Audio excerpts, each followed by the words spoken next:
Hello ladies and gentlemen, welcome back to the Renaissance, and today I am finally getting around to doing something I've been wanting to for a while. That is a response to MegaDan29's recent Top 3 Tuesday video talking about video game cover art. So here are my top 3.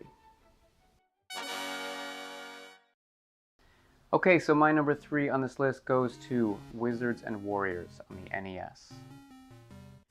Now what I love about this one is the art style. It looks like a painting with a lot of nice pastel colors, which are mirrored in the actual game too. Lots of pinks, lots of purples. It also depicts how relentless the enemies can be, as you see this slog of beasts coming toward the main character Kuros. But my favorite part about this cover, aside from that sweet castle, is the looming face of Malkil off in the sky, as if part of the sinister clouds engulfing the whole scene. He is clearly not pleased with your presence, and looks dead serious in wanting to take you out.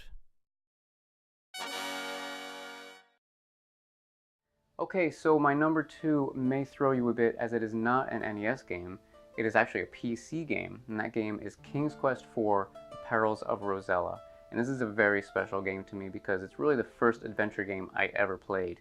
My father just brought it home one time on some shared floppy disks from a buddy at work, and we spent hours down in the basement playing this one together. So meaningful for me, in fact, that I plan on doing a whole playthrough of this game at some point on the channel, but that's a story for another time. Let's take a look at the box art. So here you have Rosella looking very panicked on her horse, who looks just as panicked, as she's about to get attacked by some flying demons straight out of the Wizard of Oz. The real focus of this shot, though, for me, is that castle in the background.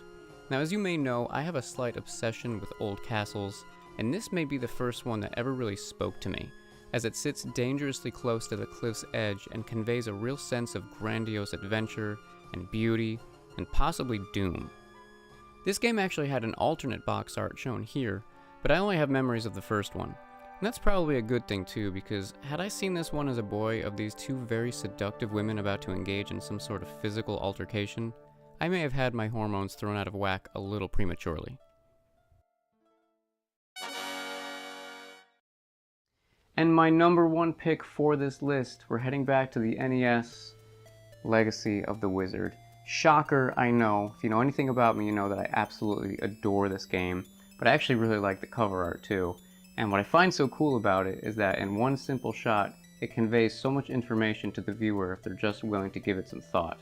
Basically, in this game, you play as a cooperative family that has to go down into this huge dungeon, find a slew of items, but ultimately 4 crowns, to then gain access to the Dragon Slayer, which you use to take out the final boss. So how does this all relate to the box art? Well, let's take a look. Okay, so in this shot, we've got the family members looking very detailed in this really cool illustration style.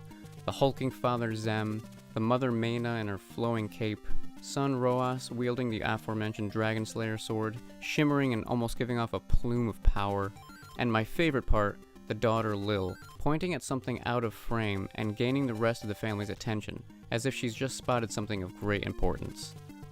I feel like this image really captures the feeling of exploration and teamwork that this game offers, and it also touches on something that I find personally very interesting and ties into what I try to do with my paintings.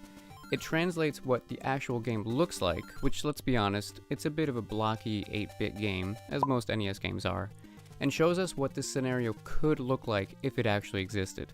And that's exactly what my goal is when creating my video game-based paintings. So there you have it, folks. I hope you enjoyed my list and my choices. Be sure to check out MegaDan's original video if you haven't done so yet. I will link it in the description below. And check out all the other responses, because a lot of people have done a lot of fun ones. Thanks so much for watching, guys, and we will see you in the next video.